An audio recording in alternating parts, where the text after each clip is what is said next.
Pinky toes being taken off and reattached, taken off again. Welcome to Loaded Gait, Part 2 Euphoria. I'm your host, Dr. Sasha, breaking down everything healthcare, podiatry, biomechanic related to pop culture and social media.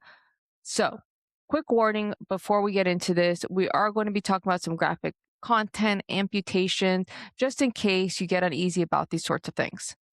Now, quick recap. This man, Nate, is beaten down on his wedding night and has his pinky toe cut off and then reattached.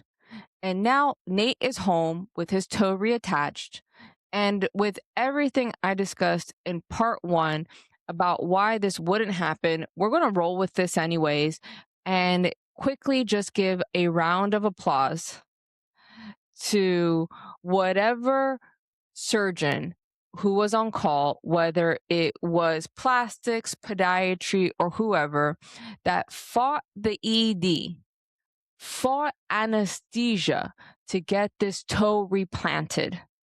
Because in order for this toe to have been replanted, he would have had to have been cleared for surgery. This is an individual who was eating and drinking all night because it's his wedding night, probably partaking in some level of recreational drug use, but at the very least has a possible concussion, making him extremely risky for being placed under anesthesia. And these arguments between anesthesia and surgery can actually get pretty heated because anesthesia has to feel comfortable with putting this person to sleep, because they are responsible for making sure the patient can wake back up. And with all of the things that are going on that we know about Nate, and for what is deemed an elective case, because to replant that toe is not a life-saving procedure, honestly, it doesn't seem worth it. And if Nate Jacobs aspirates that wedding cake under anesthesia's watch, this isn't a liability for just anesthesia, because everyone, along with the hospital, the surgeon, and everyone in that OR is getting sued by Cassie. Okay, so he's home. And let me just comment real quick on this wound care. No, the metaphor doesn't mean what you want it to mean. What is going on with the bottom of his feet? If he was really a post-op, his foot would be stained with betadine. It would have this like nice orange tint to it. The bottom of his feet are dirty, which signals that he's either been non-compliant and has been walking on that foot on the bare ground, or they just didn't put that much thought into it with Euphoria detail, and probably the latter. Now, Cassie looks like she's cleaning that wound with alcohol and hydrogen peroxide.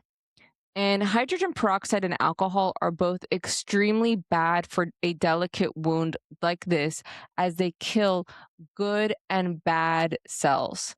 This is what we call a non-selective disinfectant. For surface disinfection, this is great. Hydrogen, alcohol, it's great because selectivity doesn't matter. But for wound care or skin, modern guidance actually favors saline or sterile water for cleaning wounds, reserving antiseptics and for like more specific situations, because the collateral damage to healthy cells for somebody like Nate is a real concern. Also, this pattern of bruising that you see here wouldn't happen. This ecchymosis, which is what we call bruising, after replantation, which is most on the bottom of the foot, but not really anything on the top of the foot. This is just an over-exaggeration on one side versus another. Unless there was injury to the foot that is non-accounted for in this storyline, only because in real life, this sort of bruising is very localized to the surgical site and doesn't really spread out in this sort of pattern. The court scene. Quick podiatry pause because Nate Jacobs is in a normal shoe gear with no crutches. And this would make me cringe if I was his surgeon. He would, at the very least, be non-weight bearing to the heel with crutches and a boot. And this is the sort of disruption on that toe that can afford no disruption to its blood supply that would expedite this replantation failing. But I also think this is a good moment to point out that what medicine deems as non-compliant is sometimes somebody struggling to adjust to either a permanent or temporary medical diagnosis that is disruptive to their life. The Kübler-Ross model, commonly known as the 5 stages of grief, though it was later expanded and applied well beyond terminal illness to any sort of significant loss, including loss of function, loss of a body part, or a new life-altering diagnosis, has 5 stages to it: denial, anger, bargaining, depression, and acceptance. And importantly to note here is that they are non-linear, and people cycle through them, they skip them, return to others. And denial, specifically in this medical context, can look like a patient who was told they need to be off of their feet for 6 weeks, but they're back on their feet in 2. And this is not because they're being reckless necessarily. It's because accepting these limitations feels like accepting the injury itself, and they're not ready to do that yet. For temporary injuries, denial often manifests as premature return to activity. The patient feels better because they are better, and they equate this pain reduction with healing, which are 2 very different things. Now, for permanent injuries or amputations, specifically, and it wasn't mentioned in Euphoria by any means, but it's just worth noting that they're more complex and it's sometimes a longer process. The literature calls this the phantom limb phenomenon, where patients feel the sensation of a limb or a digit that's no longer there.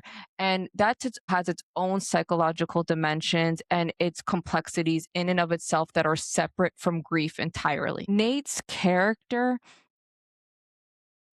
is a character who is fundamentally, he cannot accept his own vulnerability or loss of control, and his body becomes another arena where this plays out. And I think this is what is so important to highlight here, because this is a really good moment to talk about what actually happens in real life, and that those feelings of vulnerability that play out with these sorts of injuries that patients. Now let's talk about the most medically egregious part of this whole arc: the toe getting torn off again by a henchman in episode 5.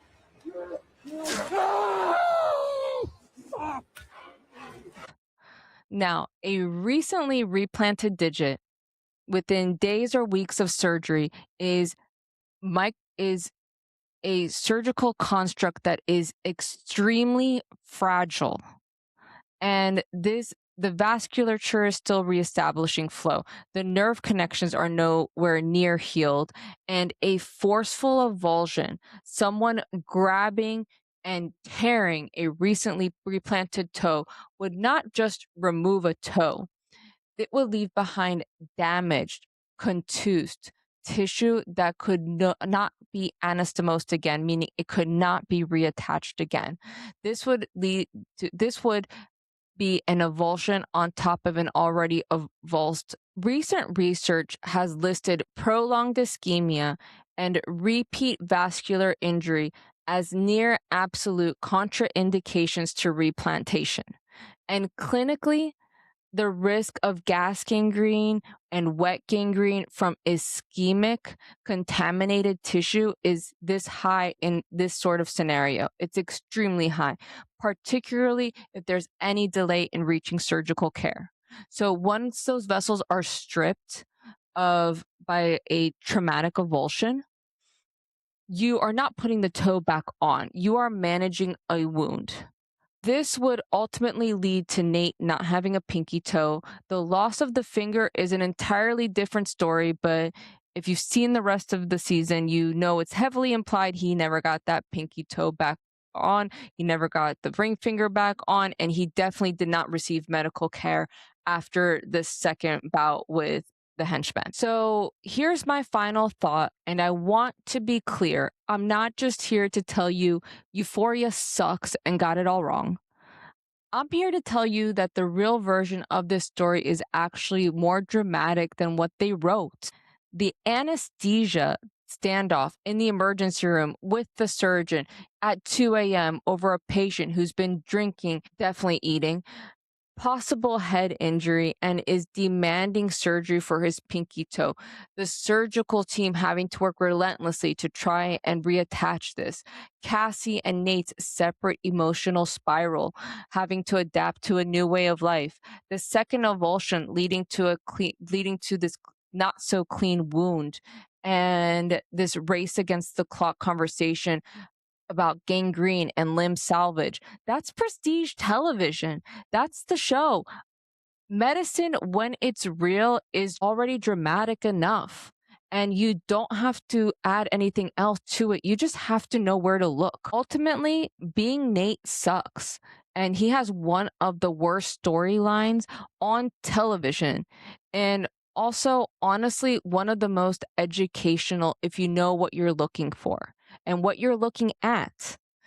Going through his arc is a great reminder of how much actually goes into decisions doctors and surgeons make, often in the middle of the night, often under pressure, often arguing with each other in a hallway over what is and isn't worth risk. I'm Dr. Sasha, your host, and this is Loaded Gate. Like and subscribe if you enjoyed this content, and let me know in the comments, do you agree? What are your thoughts? And if there's any show or moments in pop culture you want me to break down, drop it below. I'll see you next time.